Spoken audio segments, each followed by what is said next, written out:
سامعین حاضرین، السلام علیکم ورحمۃ اللہ وبرکاتہ۔ الحمدللہ وکفیٰ، سلام علی عبادہ الذین اصطفیٰ، اما بعد فاعوذ باللہ من الشیطان الرجیم، بفضلک بسم اللہ الرحمن الرحیم۔ فَلْيَحْذَرِ الَّذِينَ يُخَالِفُونَ عَنْ أَمْرِهِ أَنْ تُصِيبَهُمْ فِتْنَةٌ أَوْ يُصِيبَهُمْ عَذَابٌ أَلِيمٌ۔ آمنت باللہ، صدق اللہ المولانا العلی العظیم، وصدق رسولہ النبی الامین الأمی المکین المتین المبین الرؤوف الرحیم الکریم۔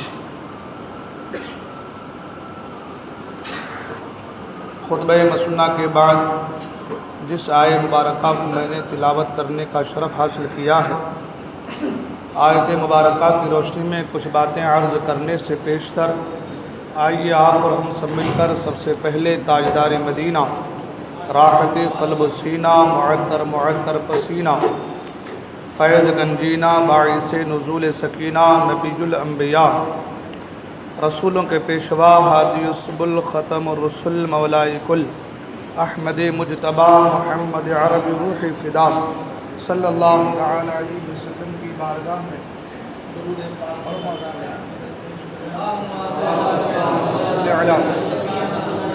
سیدنا و شفیعنا و سندنا ماوانا و ملجانا و مولانا محمد معدن الجود والکرم والہ بارک وسلم، صلو علیہ صلاۃ و سلام علیک یا رسول اللہ صلی اللہ تعالی علیہ وسلم۔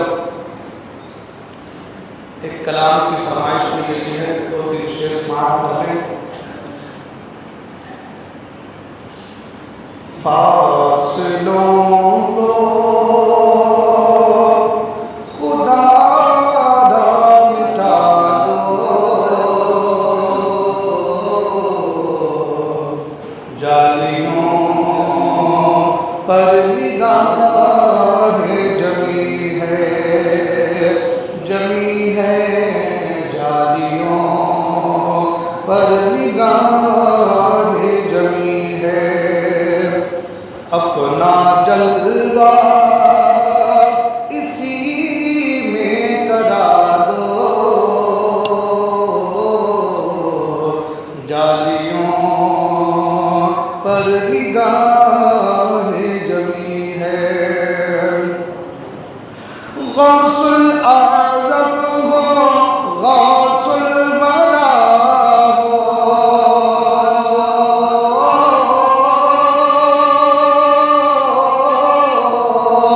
غوث الاعظم ہو، غوث الورا ہو، نور ہو نور صلی اللہ ہو،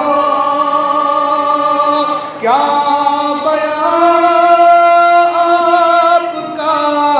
مرتبہ ہو، دستگیر اور مشکل کشا ہو،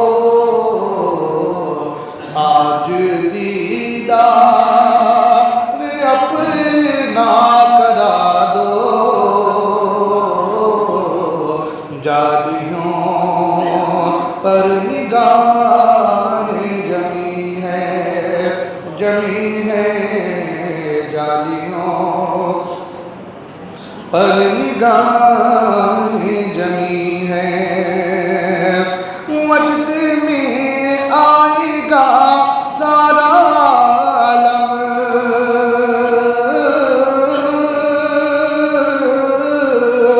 وجد میں آئے گا سارا عالم، جب پکارے گیا غوث اعظم، وہ نکل آئیں گے جالیوں سے، اور قدموں میں گر جائیں گے ہم، پھر کہیں گے کہ بگڑی بنا دو، جالیوں پر نگاہیں جمی ہیں، جمی ہیں جالیوں پر نگاہیں جمی ہیں۔ درود پاک پڑھیں، اللہم صلی علی سیدنا و شفیعنا سندنا مولانا مولانا محمد المعدن الجود والکرم وآلہ بارک وسلم صلی علیہ الصلاۃ والسلام علیک یا رسول اللہ صلی اللہ تعالی علیہ وسلم۔ اللہ تبارک و تعالی قرآن مجید میں ارشاد فرماتا ہے، ام حسبتم ان تدخلوا الجنة ولما يأتكم مثل الذين خلوا من قبلكم مستهم البأساء والضراء وزلزلوا حتى يقول الرسول والذين آمنوا معه متى نصر الله ألا إن نصر الله قريب۔ اللہ فرماتا کیا تمہارا یہ گمان ہے کہ جنت میں داخل ہو جاؤ؟ کیا تمہارا یہ گمان ہے کہ تم جنت میں داخل ہو جاؤ گے، حالانکہ ابھی تم پر پہلے لوگوں جیسی حالت نہیں آئی؟ اللہ فرماتا ہے کیا تمہارا یہ گمان ہے کہ تم جنت میں داخل ہو جاؤ گے، حالانکہ ابھی تم پر پہلے والے لوگوں جیسی حالت نہیں آئی؟ ان کی حالت کیسی تھی؟ ان کی حالت کیسی تھی؟ تو فرمایا انہیں سختی اور شدت پہنچی، تکلیفیں پہنچی اور انہیں زور سے ہلا ڈالا۔ انہیں سختی پہنچی، شدت پہنچی اور انہیں زور سے ہلا ڈالا۔ اب وہ کتنی تکلیفیں آئی؟ جب آیت مبارکہ کی تفسیر میں آپ جائیں گے تو معلوم چلے گا کہ پہلے کے لوگوں میں کتنی تکلیفیں آئی،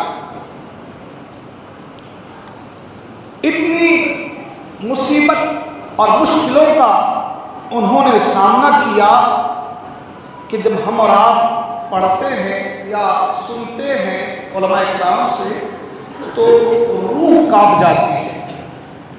اتنی تکلیفیں برداشت کی ہے ان لوگوں نے، قرآن کہتا ہے انہیں اتنی تکلیف پہنچی کہ انہیں ہلا ڈالا، اور کیسا ہلایا؟ تو قرآن کہتا ہے یہاں تک کہ رسول اور اس کے ساتھ ایمان والے کہہ اٹھے، پکار اٹھے، متی نصر اللہ، اللہ کی مدد کب آئے گی؟ سوچنے والی بات ہے، ہمارے اوپر تکلیفیں آ رہی ہیں، پریشانیاں آ رہی ہیں، ہم لرز جا رہے ہیں، کانپ جا رہے ہیں، اور ہمارا دعویٰ یہ ہے کہ یہ جو تکلیفیں چھوٹی آ رہی ہیں ہم پر، تو اب ان تکلیفوں کو برداشت کرنے کی وجہ سے ہم جنت میں چلے جائیں گے۔ مگر قرآن کہتا اب حسبتم ان تدخلوا الجنہ، کیا تم یہ گمان کرتے ہو کہ تم جنت میں چلے جاؤ گے؟ کیا تم یہ سوچتے ہو کہ تم جنت میں داخل کر دیے جاؤ گے، حالانکہ ویسی تکلیف ابھی تم میں نہیں آئی جیسی تکلیف تم سے پہلے والوں پر آ چکی ہے؟ حالانکہ ابھی تم اس پریشانی سے دو چار نہیں ہوئے ہو، ایسی سختی، ایسی شدت ابھی تمہارے اندر نہیں آئی ہے، تم میں نہیں آئی ہے جیسی تکلیف تم سے پہلے والوں پر ہو چکی ہے، گزر چکی ہے۔ کیسی تکلیف تھی؟ تو قرآن نے کہا زلزلوا، انہیں ہلا دیا گیا، انہیں ہلا دیا گیا، اور ایسی تکلیف فرمایا حتی یقول الرسول والذین آمنوا معه، یہاں تک کہ رسول اور ایمان والے وہ بھی کہہ اٹھے، پکار اٹھے، متی نصر اللہ، اللہ کی مدد کب آئے گی؟ آج ہم فلسطین کے تعلق سے سنتے ہیں تو ذہن میں بات آتی کہ یا اللہ مدد کب آئے گی فلسطین والوں کے لیے، ہے نا؟ ہم کہتے ہیں نا کہ مدد کب آئے گی فلسطین والوں کو، کب اللہ کی مدد آئے گی، کب یہ لوگ تکلیف سے دور ہوں گے، پریشانیاں ان سے دور ہوں، کب آئے گی مدد؟ تو قرآن نے یہ کہا کہ اس سے پہلے، تم سے پہلے والوں پر اس سے کہیں زیادہ تکلیف آ چکی ہے، اس سے کہیں زیادہ تکلیف آ چکی ہے۔ اتنی تکلیف آئی ہے کہ وقت کے رسول کہہ رہے ہیں متی رسول اللہ، اللہ کی مدد کب آئے گی؟ وقت کے رسول اور ایمان والے کہہ رہے ہیں متی رسول اللہ، قرآن کہہ رہا ہے متی رسول اللہ، اللہ کی مدد کب آئے گی؟ اللہ فرماتا ہے الا ان نصر اللہ قریب، خبردار ہو جاؤ، آگاہ ہو جاؤ، اللہ کی مدد قریب ہے۔ یہ قرآن کیا ہے؟ اب سوال یہ پیدا ہوتا ہے کہ آخر اللہ کی مدد آئے گی کب؟ اللہ کی مدد آئے گی کب آئے گی؟ ہم واقعات پڑھتے ہیں، بدر کے مقام پر 5000 فرشتے آ گئے، مدد ہوئی مسلمانوں کی۔ مسلمان اللہ کے رسول کی بارگاہ میں رات کو پڑھنے آ رہے ہیں، لکڑی دے رہے ہیں، لکڑی سے روشنی پیدا ہو جا رہی، مدد ہو رہی ہے اللہ کی۔ کہیں جا رہے ہیں، کچھ معاملات ہوتا ہے، اللہ کی طرف سے مدد آتی ہے۔ تو سوچنے والی بات ہے کہ مدد جو پہلے آتی تھی، آخر ایسی مدد آج ہم کو کیوں نہیں حاصل ہو رہی ہے؟ آخر وہ مدد آج ہمیں کیوں نہیں مل رہی ہے؟ وہ مدد کے نہ ملنے کا کارن کیا ہے؟ بدر کے مقام پر 313 آئے تھے، فرشتوں کی جماعت اتری تھی، اور ایسی مدد ہوئی تھی کہ دنیا یاد کر کے، دنیا کیا قیامت تک یاد کریں گے، کیونکہ قرآن میں اس کا ذکر موجود ہے، کیونکہ قرآن میں اس کا تذکرہ موجود ہے۔ تو آخر ویسی مدد ہم کو کیوں نہیں حاصل ہو رہی ہے؟ ویسی مدد ہم کو کیوں نہیں مل رہی ہے؟ جبکہ اللہ کہہ رہا ہے الا ان نصر اللہ قریب، اللہ کی مدد تمہارے قریب ہے۔ جب قریب ہے تو مدد مل کیوں نہیں رہی ہے؟ دیکھیے اس کے تعلق سے قرآن مجید میں اللہ نے فرمایا، قرآن کی آیت موجود ہے، اللہ فرماتا ہے فَلْيَحْذَرِ الَّذِينَ يُخَالِفُونَ عَنْ أَمْرِهِ أَن تُصِيبَهُمْ فِتْنَةٌ أَوْ يُصِيبَهُمْ عَذَابٌ أَلِيمٌ۔ اللہ فرماتا ہے فَلْيَحْذَرِ الَّذِينَ يُخَالِفُونَ عَنْ أَمْرِهِ، چاہیے کہ لوگ میرے رسول کی مخالفت نہ کریں،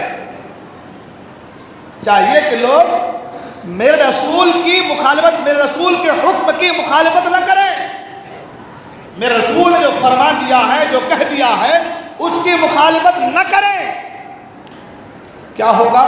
فرمایا ان تصیبہم فتنہ، اگر تم رسول کی مخالفت کرو گے، رسول کے حکم کی مخالفت کرو گے، اللہ تمہیں فتنے میں مبتلا کر دے گا، اور یصیبہم عذاب علیم، اور تم پر دردناک عذاب لے کر کے آئے گا۔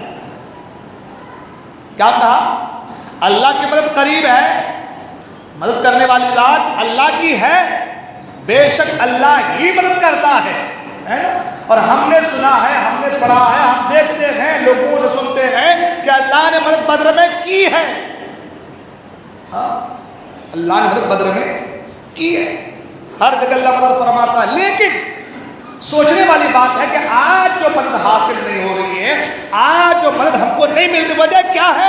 قرآن کہتا ہے چاہیے کہ لوگ اللہ کے رسول کے حکم کی مخالفت نہ کریں۔ ان تصیبہم فتنہ اور یصیبہم عذاب علیم، ان قریب اللہ تمہیں، اللہ کو فتنے میں مبتلا کر دے گا، یا پھر تم پر دردناک عذاب لے کر کے آئے گا، تم پر دردناک عذاب لے کر کے آئے گا۔ اس آیت کے تحت حکیم الامت مفتی احمد یار خان نعیمی رحمہ فرماتے ہیں، لکھتے ہیں، فرماتے ہیں کہ سنو، دیکھو احد کے اس جنگ کو یاد کرو، احد کے اس معرکہ کو یاد کرو کہ احد میں جب رسول وقار صلی اللہ تعالی علیہ وسلم نے 50 صحابہ کو ایک جگہ پر، ایک ٹیلے پر کھڑا کیا تھا، تیر انداز کو، اس کو کہتے ہیں، اس ٹیلے کا نام جبل رمات۔ جو لوگ بدر گئے ہوئے ہیں، جو لوگ احد گئے ہیں، وہ جانتے ہیں، وہاں بالکل اس کا نقشہ بنا ہوا ہے، دکھایا جاتا ہے کہ یہ جبل رمات ہے، یہاں سے کیسے جنگ ہوئی تھی، اس طریقے سے لشکر آیا تھا، وہ تمام چیزیں وہاں بنی ہوئی ہیں۔ عرض کرنا یہ ہے کہ حضور نے کیا کہا کہ اس جگہ پر 50 آدمی کو حضور نے کھڑا کر دیا، صحابہ کو، اور حضور نے کہا جب تک میں نہ کہوں یہاں سے اترنا مت۔ حضور نے کہا جب تک میں نہ کہوں یہاں سے ہلنا مت۔ اب جنگ ہوئی گھماسان کی لڑائی ہوئی، ایسی لڑائی کہ دشمن پیچھے ہٹنے لگے، کفار پیچھے ہٹنے لگے۔ اب حال یہ کہ مسلمان غالب آتے گئے، ایسا لگا کہ بالکل مسلمان جیت گئے۔ سب مال غنیمت کے بٹورنے میں، مال غنیمت کو لینے میں مبتلا ہو گئے، لگ گئے۔ وہ جو 50 تیر انداز کو حضور پاک صلی اللہ علیہ وسلم نے اس جبل رومان پر کھڑا کیا تھا اور حکم دیا تھا جب تک میں نہ کہوں نیچے نہ اترنا، ہے نا؟ جب تک میں نہ کہوں نیچے نہ آنا۔ اب جب انہوں نے دیکھا کہ جنگ تو ہم جیت گئے، لوگ مال غنیمت لے رہے ہیں، تقسیم کر رہے ہیں، بٹوارا کر رہے ہیں، تو چلو اب ہم اتر جاتے ہیں۔ کیا کہا؟ چلو اب ہم اتر جاتے ہیں۔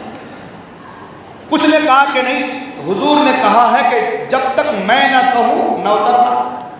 کچھ نے کہا کہ حضور کے کہنے کا مطلب یہ تھا کہ جب تک جنگ جیت نہ جائے نہ اترنا۔ سب کے الگ الگ اتحاد پر معاملہ۔ تو اس میں سے 40 اس بات کو لے کر کے کہ حضور نے یہ کہا تھا جب تک جنگ جیت نہ جاؤں تم نہ اترنا، تو ہم تو جنگ جیت گئے، لہٰذا اب حکم کے حضور کا جو کہنا تھا اس پر عمل ہو گیا، لہٰذا اب اتر جایا جائے۔ تو 40 وہاں سے اتر گئے، مگر 10 وہاں پر رکے رہے۔ 40 وہاں سے اتر گئے، 10 وہاں پر رکے رہے۔ اب وہ جو 40 اتر گئے تو اس وقت کفاروں کا ایک جرنیل تھا جنہیں دنیا خالد بن ولید کہتی ہے، اس وقت کفاروں کی طرف سے تھا۔ اس نے دیکھا کہ یہ جگہ جو ہے خالی ہو گئی، یہ جگہ جو ہے خالی ہو گئی ہے، 200 سواروں کو لے کر کے پیچھے سے اس نے مسلمانوں پر حملہ بول دیا۔ 200 سواروں کو لے کر پیچھے سے حملہ بول دیا۔ اب وہ جیسے ہی حملہ بولا، وہ جو 10 صحابی تھے ان کو قتل کر دیا، شہید کر دیا۔ وہ 10 صحابی تھے ان کو شہید کر دیا، اور پیچھے سے 200 لوگ ایک ساتھ ایک بار کی حملہ کر دیے۔ یہ مال غنیمت کے بانٹنے میں، لوٹنے میں لگے تھے، اور وہ حملہ کرنا چالو کر دیے۔ وہ جو ان کی آدھی فوج بھاگ چکی تھی، کسی نے جا کر کہا کہ ہماری فتح ہو رہی، واپس لوٹو۔ ادھر سے وہ واپس لوٹ رہے ہیں، ادھر سے یہ جا رہے ہیں۔ ایسا لگا کہ مسلمان بیچ میں پستے چلے جا رہے ہیں، ایسا لگا کہ مسلمان بیچ میں پستے چلے جا رہے ہیں۔ اب حال یہ کہ ادھر سے 200 لوگ، ادھر سے اور کچھ لوگ، بیچ میں مسلمان۔ اب عالم یہ کہ مسلمان بیچ میں ہے، ادھر سے بھی حملہ بولا جا رہا ہے، ادھر سے بھی حملہ بولا جا رہا ہے۔ اب مسلمان ایسا لگا کہ بالکل ایک واویلا مچ گیا، بھاگنے لگ گئے، اکھڑ گئے قدم لوگوں کے۔ اور یہی وہ جنگ ہے کہ جس جنگ میں حضرت امیر حمزہ رضی اللہ تعالیٰ کے کلیجے کو چبایا گیا، بڑی گھمسان، صحابی کے انگلیوں کاٹا گیا، ناک کاٹا گیا، کان کاٹا گیا، اتنی تکلیف اذیتیں صحابہ کو دی گئی۔ اور یہی وہ جنگ ہے کہ جس جنگ میں سرکار اقدس صلی اللہ علیہ وسلم پر وہ لوہے کی ٹوپی اٹھا کر مارا گیا، جس سے سرکار کے دندان مبارک شہید ہوئے۔ کہنے کا مطلب یہ ہے کہ حضور نے کہا تھا جب تک میں نہ کہوں نہ اترنا۔ حضور نے کہا، فرمایا جب تک میں نہ کہوں نہ اترنا، مگر ان کی اپنی اتحاد والی بات، اتحاد والا معاملہ، وہ کچھ اور بات کی طرف تعویل کر کے، سمجھ کر کے وہ 40 اتر گئے۔ حضور نے کہا تھا کہ جب تک نہ کہوں نہ اترنا، وہ اتر گئے۔ اترنا تھا کہ 70 صحابہ اس جنگ میں شہید ہوئے۔ کتنے صحابہ؟ 70 صحابہ شہید۔ کس بنا پر؟ صرف اس بنا پر کہ حضور نے یہ کہا تھا جب تک میں نہ کہوں نہ اترنا۔ قرآن اسی بات کو کہہ رہا، فَلْيَحْذَرِ الَّذِينَ يُخَالِفُونَ عَنْ أَمْرِهِ، چاہیے کہ لوگ اللہ کے رسول کی حکم کی مخالفت نہ کریں۔ اگر رسول کی مخالفت کریں گے، ان تصیبہم فتنہ، ان قریب اللہ اسے فتنے میں مبتلا کر دے۔ علماء فرماتے ہیں کہ حضور کی بات کو صحابہ کرام نے جو ہے اپنے اپنی تعویلات میں لے کر کے 40 اتر گئے تو 70 صحابہ شہید ہوئے۔ آج ہم رسول کے حکم کی مخالفت کر رہے ہیں. اگر 70 لاکھ بھی کٹ جائے تو کم ہے. اگر ہم 70 لاکھ بھی کٹ جائیں تو بھی کم ہے. اس لیے کہ قرآن نے کہا اگر تم رسول کی مخالفت کرو گے تو تم فتنے میں مبتلا ہو جاؤ گے. اور یصیبہم عذاب علیم، تمہارے اندر اللہ دردناک عذاب لے کر کے آئے گا. آج ہم عذاب کے شکار ہیں، آج ہم فتنوں کے شکار ہیں. ہم کہتے ہیں فلسطین میں تکلیف ہو رہی ہے، مصیبتیں اٹھائی جا رہی ہیں، وہاں پہ لوگوں پر ظلم ہو رہا ہے، جانے کیا کیا ہو رہا ہے. سنیں، جب تم رسول اللہ صلی اللہ علیہ وسلم کے حکم کی مخالفت کرو گے تو سمجھو کہ تم پر عذاب آنا ہے، سمجھو کہ تم کو فتنے میں مبتلا ہونا ہے. قرآن نے کہا ام حسبتم ان تدخلوا الجنہ، تم اس گمان میں ہو کہ تم جنت میں داخل ہو جاؤ گے. وَلَمَّا يَأْتِكُم مَّثَلُ الَّذِينَ خَلَوْا مِن قَبْلِكُم مَّسَّتْهُمُ الْبَأْسَاءُ وَالضَّرَّاءُ وَزُلْزِلُوا حَتَّىٰ يَقُولَ الرَّسُولُ. حالانکہ تم سے پہلے والوں پر جو سختی تھی ایسی سختی بھی تمہارے اندر نہیں آئی. جو تکلیف، جو پریشانیاں ان میں تھی، ایسی تکلیف، ایسی پریشانی بھی تم میں آئی نہیں ہے. زلزلوا حتى يقول الرسول والذين معه متى نصر الله، یہاں تک کہ ایسی تکلیف آئی ان پر، ایسی پریشانی آئی کہ وقت کے رسول کہہ اٹھے متى نصر اللہ، اللہ کی مدد کب آئے گی. ہم کہہ رہے ہیں مولا تیری مدد کب آئے گی، یہ فلسطین پر ظلم ہو رہا ہے، تیری مدد کب آئے گی. مولا کب تو اپنے بندوں کو دیکھے گا، مولا کب تو اپنے بندوں کو مدد کرے گا، مولا کب ان بم بارود سے اپنے بندوں کو بچائے گا. اللہ فرماتا رسول کی مخالفت کرو گے تو تمہارے اندر عذاب آئے گا. ہمارا اور آپ کا حال، ہمارا حال یہ کہ ہم صبح سے لے کر شام تک اور شام سے لے کر صبح تک رسول اللہ کے حکم کی مخالفت کرتے نظر آ رہے ہیں. وہ 50 صحابہ جسے حضور نے جبل رومات پر کھڑا کیا تھا، جب اتر گئے تو 70 صحابہ شہید ہو گئے. جب اتر گئے تو جیتی ہوئی جنگ کا پاسا پلٹ گیا. جب اتر گئے تو حالات بدل گئے.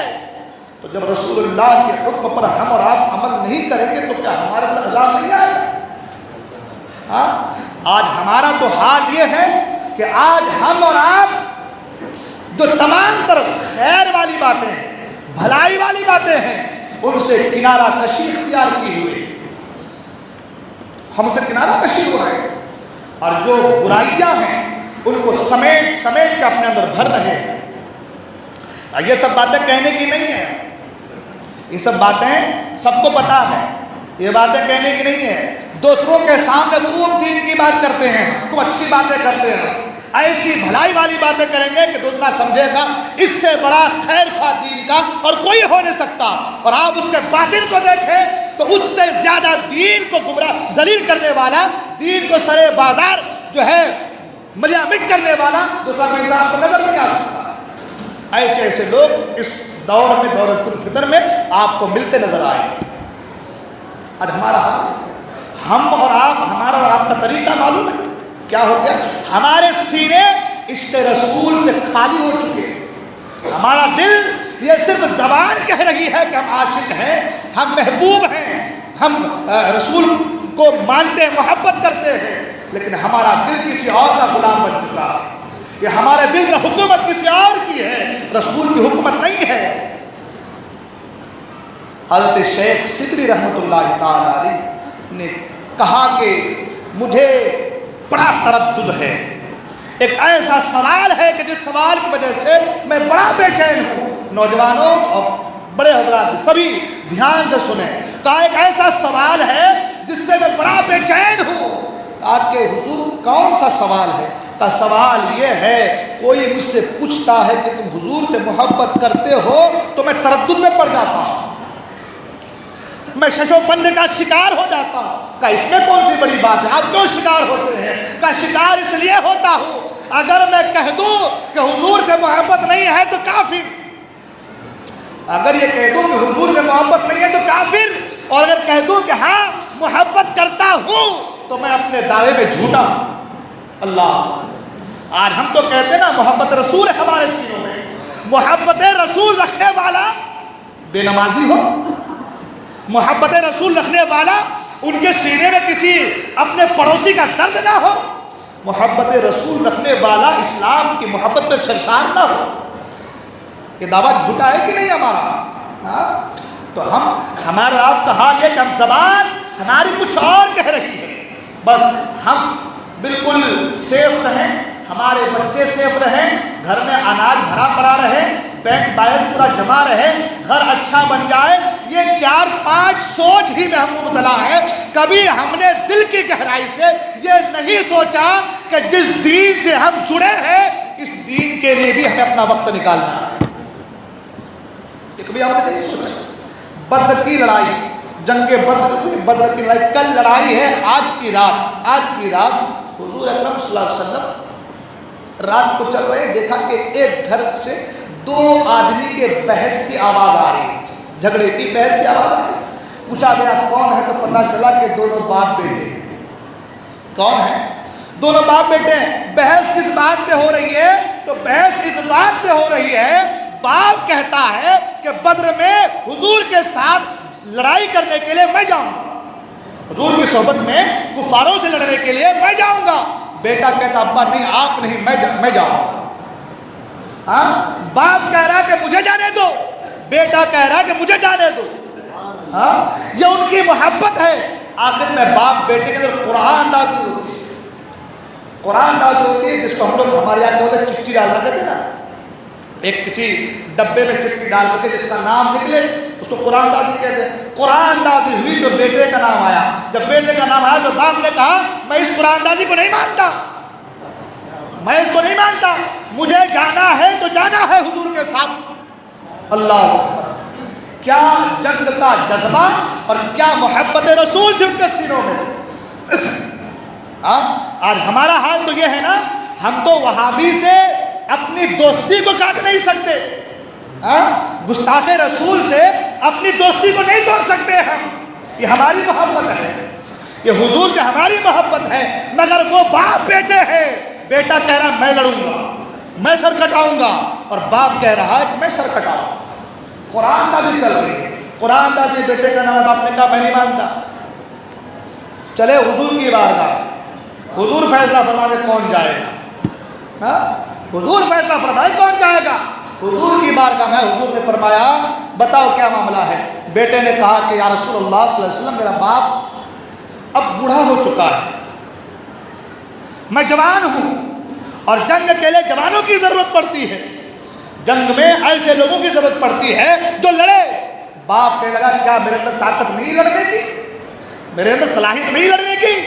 حضور نے فرمایا جو بڑا ہوتا ہے وہ گھر کی دیکھ بھال کے لیے اچھا ہوتا ہے، لہذا آپ گھر کی دیکھ بھال کرو اور بیٹے کو جنگ کے لیے بھیجو۔ یہ محبت ہے صحابہ کی دین سے، یہ محبت ہے صحابہ کی حضور سے۔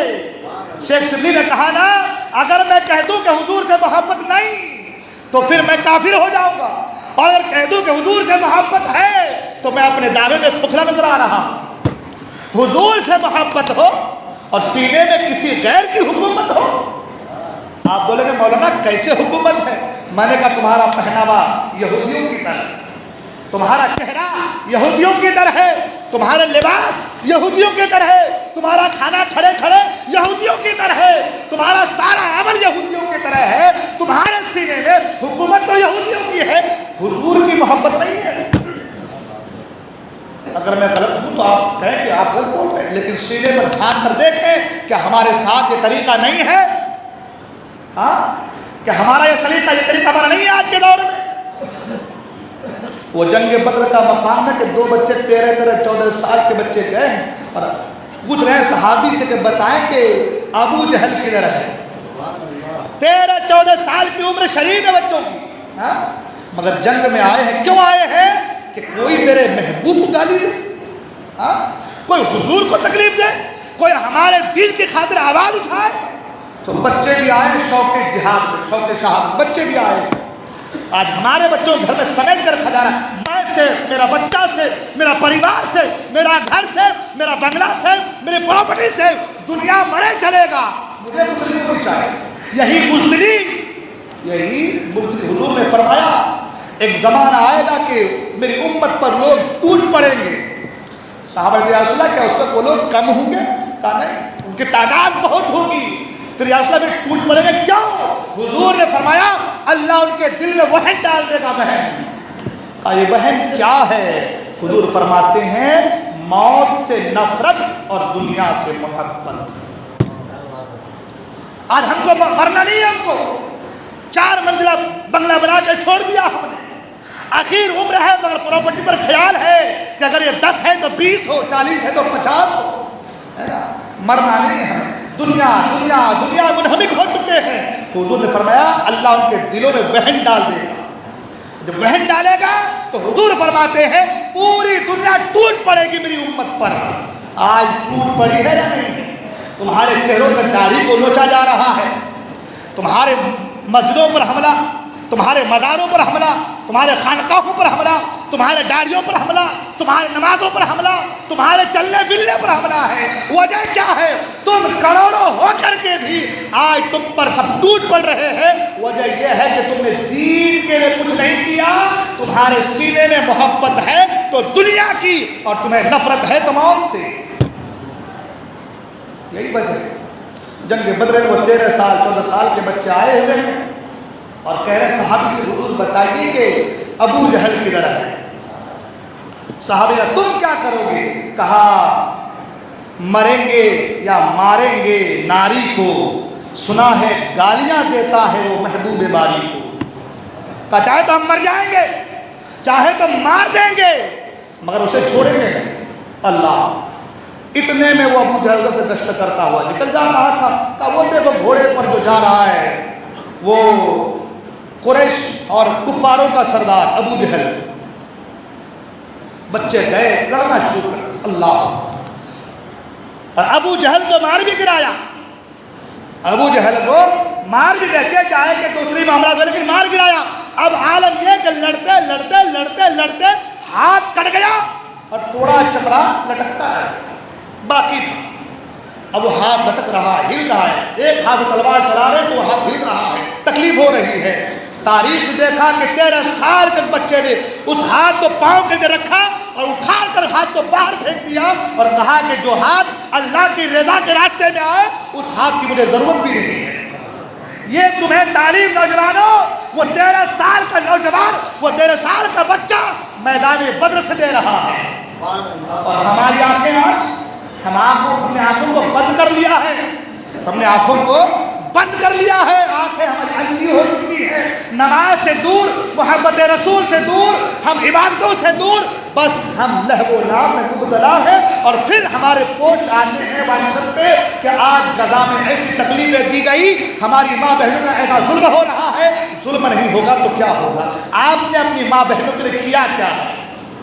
آپ مجھے بتاؤ کہ آپ نے کیا کیا اپنی ماں اور بہنوں کے لیے؟ یہ پوسٹ کر دینا کہ یہ کافی ہے؟ یہ پوسٹ کر دینا یہی کافی ہے؟ یہی سب کچھ ہے تمہارے لیے؟ حضور اکرم صلی اللہ علیہ وسلم دعا فرما دیتے تو سارا معاملہ ختم ہو جاتا، مگر حضور بنفس نفسی جنگ میں گئے ہیں۔ ہاں، حضور خود سے جنگ میں گئے ہیں۔ آپ جانتے ہیں اسرائیل ایک چھوٹا سا ملک ہے، بہت چھوٹا، بہت چھوٹا۔ اسرائیل کے ارد گرد سب مسلم ممالک ہیں، سیریا، جارڈن، لبنان، ایجپٹ جس کو ہم لوگ مصر کہتے ہیں، مصر ہے نا، یہ تمام تر ممالک اور پھر عرب، یہ تمام تر ممالک کے بیچ میں ایک چھوٹا سا ملک ہے، مگر اس کی کا پاور، اس کی طاقت آپ جانتے ہیں۔ اس کے اندر یہ طاقت کہاں سے ہے؟ 1948 سے 1967 تک یہ ملک کوئی 100 سال پرانا نہیں ہے۔ اسرائیل جو کہتے ہیں یہ 100 سال پرانا نہیں ہے، 1948 سے 1967 تک یہ اکیلا چھوٹا سا ملک عرب سے لڑ رہا ہے، جارڈن سے لڑ رہا ہے، سیریا سے لڑ رہا ہے، لبنان سے لڑ رہا ہے، ایجپٹ سے لڑ رہا ہے، اور ساتھ ساتھ فلسطین غزہ کا معاملہ بھی ہے۔ آخر وجہ کیا؟ وجہ کیا کبھی سکتا ہوں نے؟ اور 1948 سے 1967 تک ایسا انہوں نے مارا ہے چاروں پانچوں دیشوں کو کہ سب کی حالت خراب کر دی ہے، اور فلسطین پر زیادہ سے زیادہ قبضہ کر لیا۔ جب بھی لڑائی ہوئی فلسطین پر قبضہ، جب بھی لڑائی ہوئی اور کچھ علاقے پہ قبضہ، جب بھی لڑائی ہوئی اور علاقے پہ قبضہ. آج حال یہ ہے فلسطین جو اتنا بڑا تھا وہ سیمنٹ کے اتنے میں آ گیا ہے. وجہ کیا ہے آپ جانتے ہیں؟ اسرائیل کی جو چوتھا پی ایم تھا، پرائم منسٹر، وہ ایک لیڈی تھی جس کا نام تھا گولڈا مائرا. اس نے کیا کیا معلوم؟ امریکہ سے، چین سے، رسیا سے ہتھیار خریدنا شروع کر دی. ویپنس، ہتھیار خریدنا شروع کر دی اس نے. بم، بارود، جو بھی لڑاکو ایمان سب کرا. لوگ بھوکے مر رہے ہیں اسرائیل کے، مگر یہ ہتھیار خرید رہے ہیں. میڈیا نے کہا تھا، لوگوں نے کہا تھا کہ اے گولڈا مائرا، آپ پی ایم بنے ہیں، ظلم کر رہے ہیں لوگوں پر، آپ لوگوں پر ظلم کر رہے ہیں، لوگ کھانے کو محتاج ہے اور آپ قوم کے پیسے سے ہتھیار خرید رہے ہیں. اس نے کہا اس کا جواب بعد میں دیا جائے گا. اور جب جنگ ہوئی 1948 سے 1967 تک، جب جنگ میں تمام چاروں پانچوں دیشوں کو ہرا کے رکھ دیا، تو اس پر گولڈا مائر نے کہا تھا تم لوگ کہتے تھے نا کہ تم صرف ہتھیار خریدتے تھے، یہ ہتھیار خریدنے کی وجہ ہے کہ آج پانچوں ملک پر ہمارا دبدبا ہے. تو کسی نے پوچھا کہ تمہارے اندر یہ چیز آئی کہاں سے، تم نے سیکھا کہاں سے؟ اس نے کہا کہ میں نے یہ چیز محمد رسول اللہ صلی اللہ علیہ وسلم کی زندگی سے سیکھا. کن سے سیکھا؟ یہ میں نہیں کہہ رہا، ہسٹری پڑھیں آپ کو معلوم چلے گا. یہ گولڈا مائرا کہہ رہی ہے، جو اسرائیل کی پرائم منسٹر رہی ہے، وہ کہہ رہی ہے یہ چیز میں نے محمد رسول اللہ صلی اللہ علیہ وسلم کی زندگی سے سیکھا. تو کہا کیسے؟ کہا دیکھو میں نے دیکھا کہ حضور کے جسم پر صرف ایک کپڑے، تھکے پرانے کپڑے، کھانے کو کھانا نہیں، کبھی پتھر باندھ رہے ہیں، صحابہ بھوکے ہیں، ایک کھجور پر گزارا کر رہے ہیں، مگر ہر لمحہ حضور کے گھر میں 9 تلواریں، حضور کے گھر میں 9 تلواریں ہمیشہ. عرب کا دستور تھا اپنے ساتھ ہمیشہ 3 تلوار رکھتے تھے، ایک جنگ کے لیے، ایک گھر کی حفاظت کے لیے، اور ایک تلوار اگر جنگ میں کوئی کسی کی تلوار ٹوٹ جائے تو اسے تلوار دے کر کے سہارا دینے کے لیے. حضور کے گھر میں 9 تلواریں اور لباس ایک ہے، ایک کھجور پر گزارا کر رہے ہیں. تو میں نے سیکھا 10 سال کی قلیل مدت میں محمد رسول اللہ صلی اللہ علیہ وسلم نے مدینے میں رہ کر کے پوری دنیا پر حکومت کیا ہے. 10 سال کی قلیل مدت میں حضور اکرم صلی اللہ علیہ وسلم نے پوری دنیا پر، آپ دیکھیں یہ اور بات ہے کہ سرکار کے بعد ابو بکر، عمر، عثمان، انہوں نے فتوحات کیے بہت سارے، لیکن تمام فتوحات کا نقشہ اور تمام تر چیزیں سرکار نے اپنے ظاہری حیات میں ہی اپنے صحابہ کو دے رکھا تھا کہ جنگ کرنے کا طریقہ کیا ہے، کیا کیا چیزیں ہونی چاہیے. آپ نے سنا ہوگا کہ جب کوئی قیدی آتا، پیسے نہیں ہوتے، اس میں فدیہ نہیں ہوتا دینے کے لیے، تو حضور کیا کہتے کہ ہمارے قوم کے فلاں فلاں لوگوں کو تم علم دے دو، پڑھا دو، ہے نا، پڑھا دو، تم ان کو پڑھا دو، سکھا دو، تمہارا فدیہ یہی ہے، یہ پڑھ جائیں گے، لکھ جائیں گے، تم آزاد ہو. یہ چیزیں محمد صلی اللہ علیہ وسلم کی حضور کی زندگی کی یہ چیزیں انہوں نے کیچ کی، انہوں نے پکڑا، اپنی زندگی میں شامل کیا، اور آج ایک چھوٹا سا ملک پوری دنیا کا شیر ببر بنا ہوا ہے.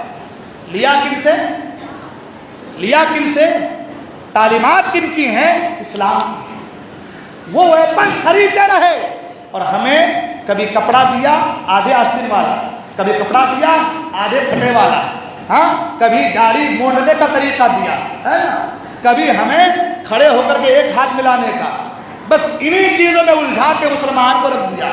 ٹی وی دیا، ویڈیو دیا، نہ جانے کیا کیا، نیٹ وغیرہ، یہ سب ان کی ایجاد کر جائیں، یہ سب دے کر کے ہم کو دنیا میں الجھا دیا اور خود آگے بڑھتا چلا گیا. آپ جانتے ہیں پوری دنیا میں سب سے زیادہ مرنے والی، کٹنے والی ذلیل قوم اگر کوئی ہے تو وہ یہودی قوم ہے. ہاں، اور پھر بھی وہ ترقی کر رہا ہے. اور یہودی جو ہے نا پوری دنیا میں زیادہ یہودی نہیں ہے پوری دنیا میں. کیوں؟ کیونکہ وہ لوگ اپنی دھرم کے لیے محنت نہیں کرتے. وہ دھرم کے لیے محنت نہیں کرتے. وہ دھرم کے کوئی آئے گا بولے بھائی میں تمہارے یہودی میں دھرم میں شامل ہونا چاہتا ہوں، نہیں، ضرورت نہیں تمہاری. وہ یہودی جو ہے اپنی دھرم سے محنت نہیں کرتے، وہ اپنی نسل کے لیے محنت کرتے ہیں، وہ اپنی نسل پر محنت کرتے ہیں۔ بچہ پیدا ہو، اس کا دماغ بہتر ہو، اس کو اعلیٰ کوالٹی کی تعلیم دو، اس کا دماغ جس طرف جا رہا ہے اس کو اس طرف لگاؤ۔ آپ دیکھیں ان کے یہاں بڑا بڑا انجینئر، ڈاکٹر، فلسفی آپ کو اس میں ملیں گے، تو وہ دھرم میں محنت نہیں کرتے، وہ کہتے ہیں ہم جتنے ہیں کافی ہے، مگر ہمارا دبدبہ ہونا چاہیے۔ اور ہمارا معاملہ ایسا ہے کہ ہم نے اپنی نسلوں کو اپنے حضور کی سنتیں نہیں بتائی۔ اگر کوئی ہم نوجوان سے پوچھ لیں کہ بھائی تم حضور کی 5 سنتیں بیان کر کے دکھا دو مجھے، تو ادھر ادھر جھانکتے نظر آئیں گے ہمارے نوجوان۔ 5 سنتیں حضور کی بیان کر دو تو بغلیں جھانکیں گے ہمارے نوجوان۔ ہم کو پتہ نہیں، ہم کو کیوں؟ ہم نے اولاد کی تربیت نہیں، اپنی اولاد کو نبی کی محبت نہیں بتایا۔ اور آپ جانتے ہیں حضور کا فرمان، حضور فرماتے ہیں اپنی اولاد کو 3 چیزیں سکھاؤ، اپنی اولاد کو 3 چیزیں سکھاؤ۔ کون سی؟ کہ 1 حضور کی محبت، نمبر 2 اہل بیت کی محبت، اور نمبر 3 قرآن کی تلاوت۔ ہمارا حال، ہم تینوں چیزوں سے خالی ہوتے نظر آ رہے ہیں۔ ہمارا حال کیا؟ ہم 3 چیزوں سے خالی ہوتے نظر آ رہے ہیں۔ تو اپنی اولاد کو صحیح تعلیم دو، تربیت صحیح کرو اپنی اولاد کی، اپنے اولاد کو دین کی سمجھ دو، دین کے بارے بتاؤ کہ دین تم سے چاہتا کیا ہے۔ خالی پیدا کر کے چھوڑ دینا کمال نہیں ہے، خالی پیدا کر کے چھوڑ دینا کمال نہیں ہے، بچے کو صحیح تعلیم، صحیح تربیت دینا یہ کمال ہے۔ اس لیے اپنی اولادوں کو دین کی تعلیم دو، دین سے آراستہ کرو، انہیں بتاؤ حضور کی زندگی کیسی تھی۔ اگر تربیت نہیں ہوتی تو حضرت معاذ و معوذ جو ہے وہ اپنے ہاتھ اکھاڑ کر نہیں پھینکتے، وہ جہاد میں نہیں آتے۔ تربیت تھی ماں باپ کی اپنی اولاد کو، تب جا کر کے اس لیے قدم اٹھائے۔ اس لیے اپنی اولاد کو صحیح تعلیم دیجیے، صحیح تربیت دیجیے اپنی اولاد کو، دین کی سمجھ دیجیے اپنی اولاد کو، دین سے جوڑیے اپنی اولاد کو، اور نمازوں کی پابندی۔ نوجوانوں تم کتنا کچھ کر لو، اب آخری بات، لوگ سوچ رہے ہیں کہ میرا پیسہ بہت ہے، گھر بنا ہوا ہے، بچوں کا جاب ہے، نوکری ہے، میں سیف ہوں، ہے نا؟ کوئی سیف نہیں ہے، کوئی سیف نہیں ہے، کوئی نہیں ہے۔ اللہ چاہے گا تو بچے گا، ہاں اللہ چاہے گا تو بچے گا۔ اس لیے کہ اللہ نے خود کہہ دیا ان تصیبہم فتنہ او یصیبہم عذاب علیم، تم نے حضور کی، میرے رسول کی مخالفت کی تو تم پر عذاب، دردناک عذاب آئے۔ جب اللہ کا عذاب آئے گا تو کون روک پائے، کون بچا پائے؟ سارے آج غزہ میں دیکھیں کتنی بڑی بلڈنگیں تھیں، تہس نہس ہو گئی، آدمی تنہا کھڑا ہے روڈ پہ اکیلے، کوئی نہیں، نہ ماں نہ باپ نہ بھائی نہ رشتہ دار، نہ پیسہ نہ دھن نہ دولت نہ بنگلہ نہ گاڑی، سب ختم ہے، کوئی نہیں ہے۔ تو یہ مت سوچے نا کہ میں سیف ہوں، میں جو چاہوں وہ کروں، کوئی سیف نہیں ہے۔ ہاں سیف وہ ہے جو اللہ اس کے رسول کی اطاعت میں زندگی گزار رہا ہے۔ لہٰذا نمازوں کی طرف آئیے، تمام برائیوں سے اپنے آپ کو بچائیے، اسلام اور اسلام کا کے جو احکام ہے اس پر عمل کرنے کی کوشش کیجیے، اسی میں آپ کی ہماری ہم سبوں کی بھلائی ہے۔ اللہ تعالی ہم تمام کو دارین کی سعادتوں سے مالا مال فرمائے۔ بولنے کو غلطی میں توبہ کرتا ہوں، استغفر اللہ ربی من کل ذنب و اتوب الیہ، لا الہ الا اللہ محمد صلی اللہ علیہ وسلم۔ السلام علیکم و رحمۃ اللہ وبرکاتہ۔